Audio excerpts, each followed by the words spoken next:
At my sister's wedding, my parents laughed when they saw me serving drinks. They thought I was just another waitress. What they didn't know was that I owned the entire catering company.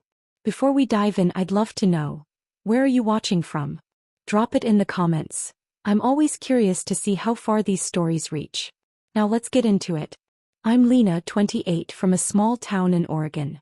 I've always been the quiet one, the kind who works hard, keeps her head down, and doesn't expect much. My parents never really saw me as anything special.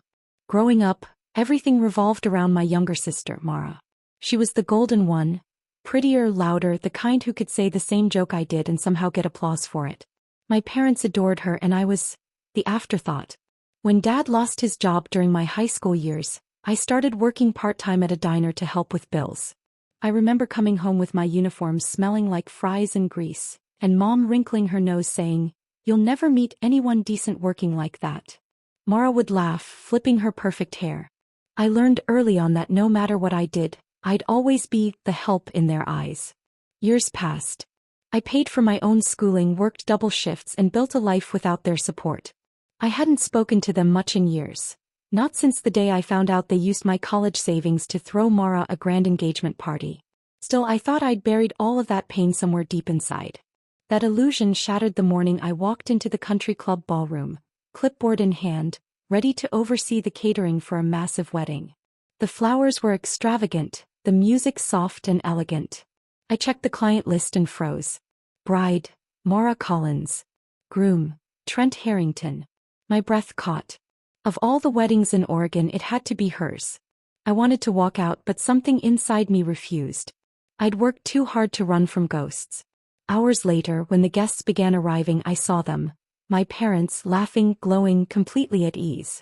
They looked right past me, not recognizing me in my catering uniform.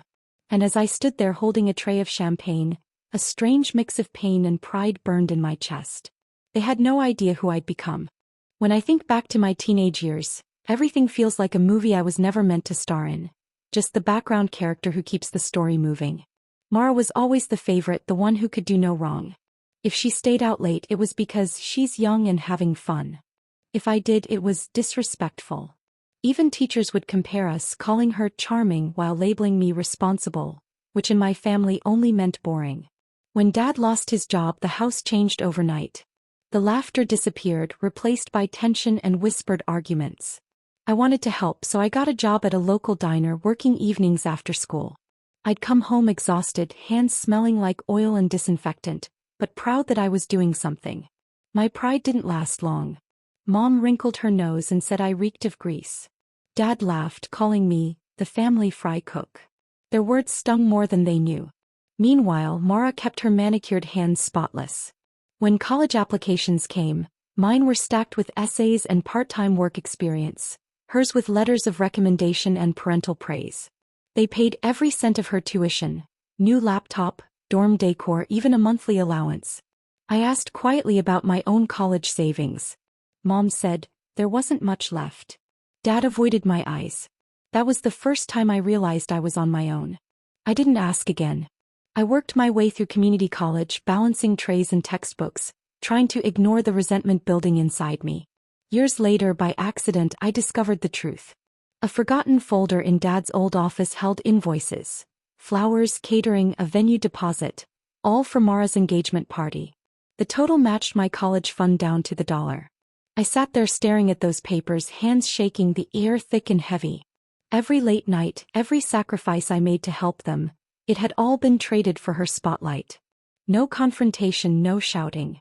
Just silence. A silence that stretched into years. That night I made a quiet decision. If they saw me as lesser, I'd build something greater. I didn't need their approval. I needed purpose. And that began with one small step, an entry-level job in catering that would one day change everything. Those first years felt like living on coffee and grit. I worked nights at the diner, then mornings at a small bakery, watching every dollar as if it were gold. My clothes smelled like butter and smoke, my hands were always raw, but I didn't care. I was learning.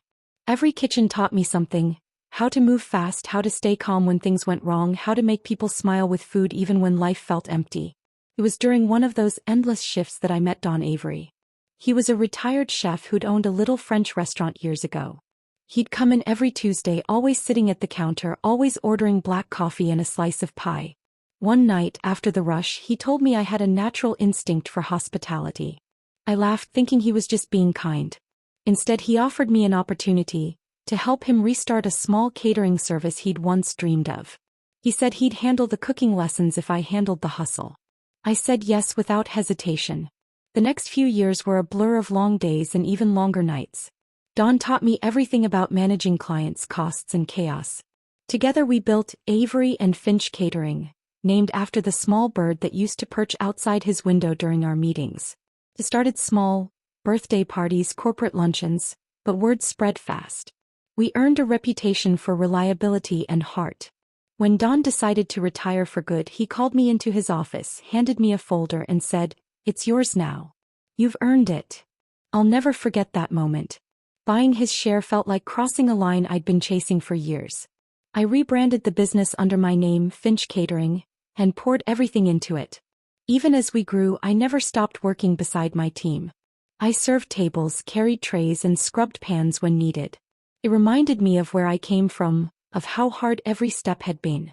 My staff respected that. They knew I'd never ask for something I wouldn't do myself. So when a request came in for a high-profile wedding at the Maplewood Country Club, I didn't hesitate. I promised the client I'd personally oversee it. At the time, I had no idea whose wedding it would be, or how it would change everything. The morning of the event, I arrived early, clipboard in hand, my team bustling around me with trays, linens, and polished glassware.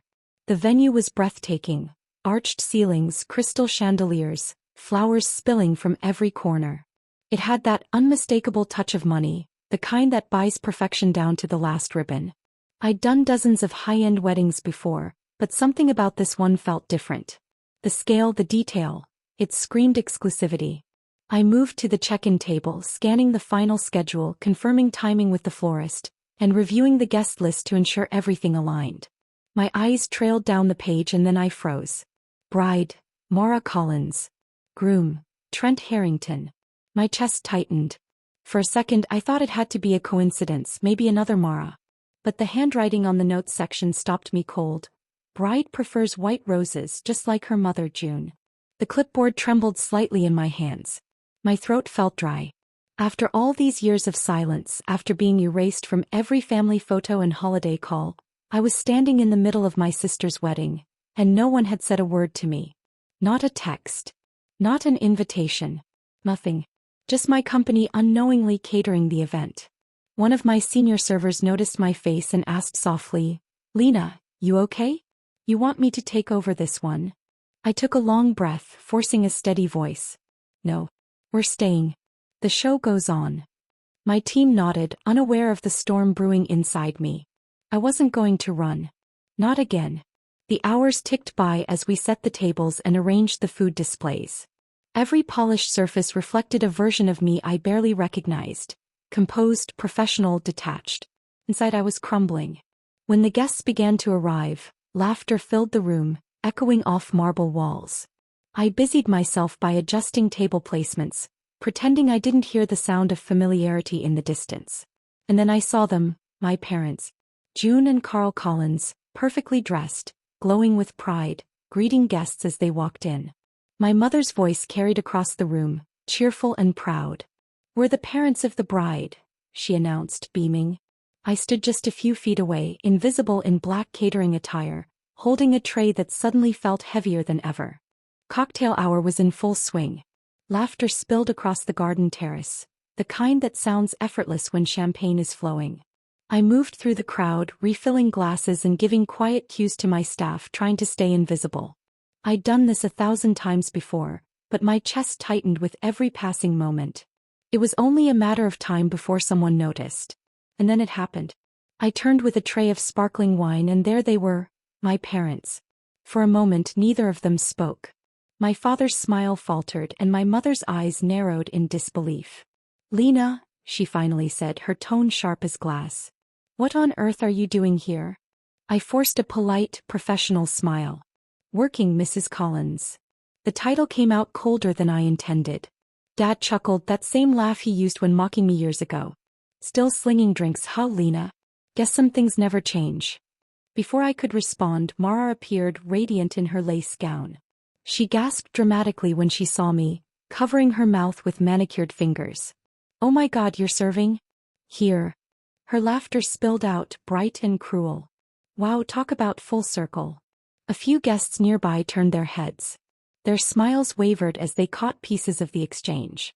My pulse thudded in my ears, but I kept my posture steady, tray balanced, voice calm. "Congratulations," I said quietly.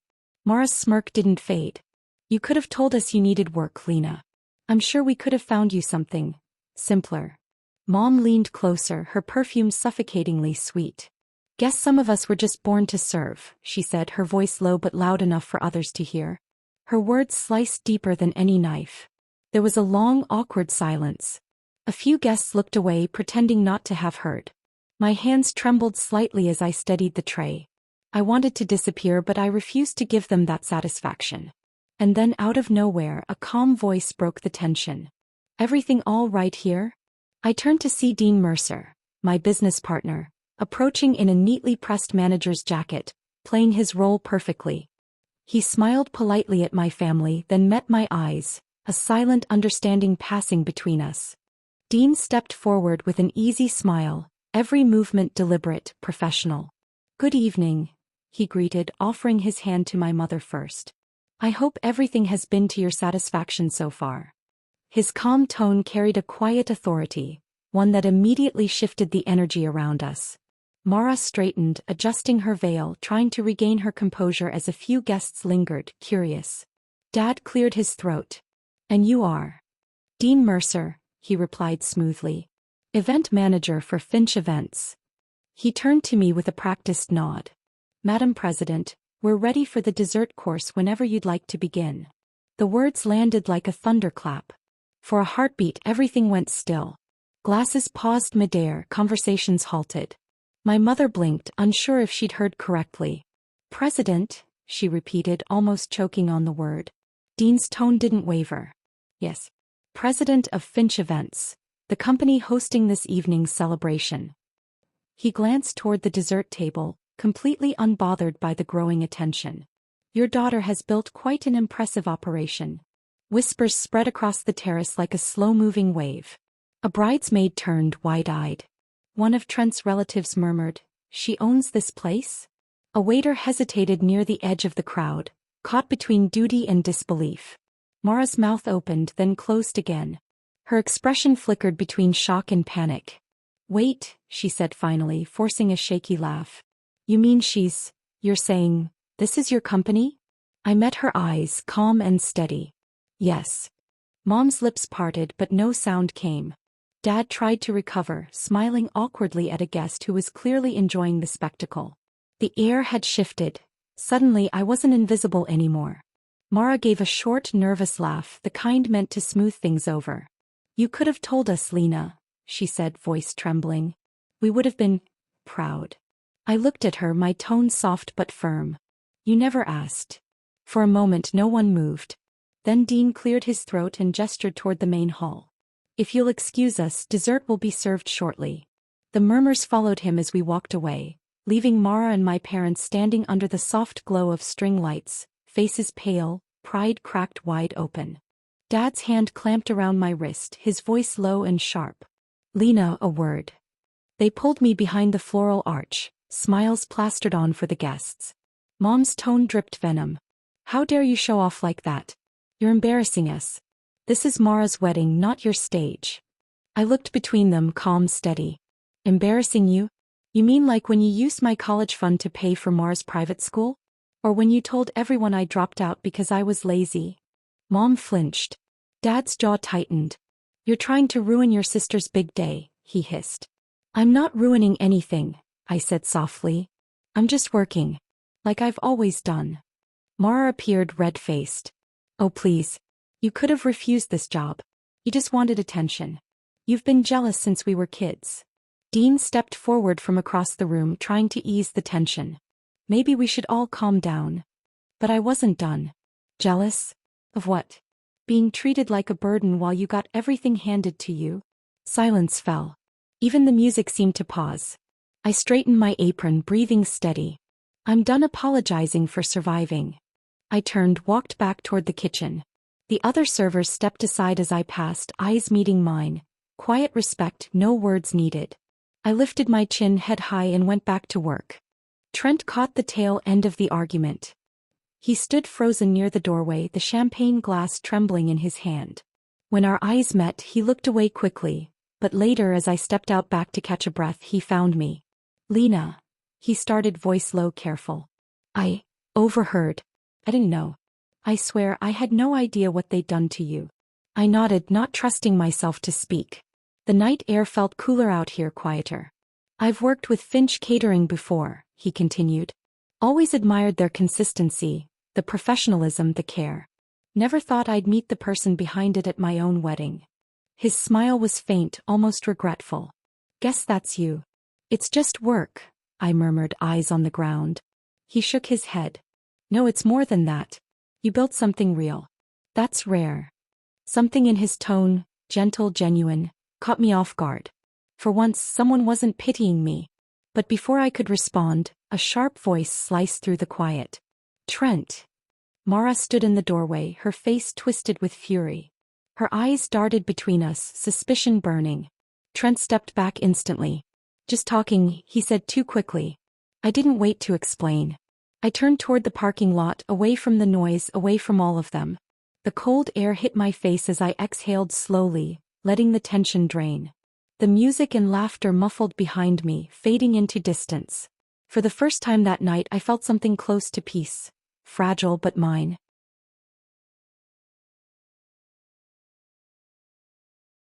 By the time dessert was served, whispers had turned into full-blown murmurs. Everywhere I walked, guests smiled politely, some even offering compliments. Beautiful setup, Lena, one said. You run a tight ship. Another added, Finch Events really outdid itself tonight. The same people who'd smirked earlier now stood straighter when I passed. It was strange, how quickly respect replaced ridicule. Mara, noticing the shift, grew tense. Her laughter grew louder, forced. By the third glass of champagne she stumbled to her feet, clutching her glass. A toast, she slurred, voice wobbling through the mic, to my humble sister who serves so well. An awkward silence followed. A few guests exchanged looks. Someone coughed. I didn't flinch. I just stood near the back, still in my uniform, hands clasped, watching her facade crumble in real time. Mom shifted uncomfortably. Dad avoided my eyes. The fake smiles they'd worn all evening began to falter. Dean appeared beside me, calm as ever, placing a steady hand on my shoulder. Ignore it, he whispered. You've already won. Mara tried to laugh it off, babbling something about family jokes. But the tension in the room was thick, undeniable. When the band resumed playing, people slowly drifted away from her, their polite smiles gone.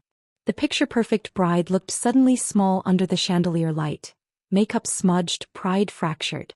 As the night wound down, I moved through the hall with quiet composure, guiding my team, thanking the guests.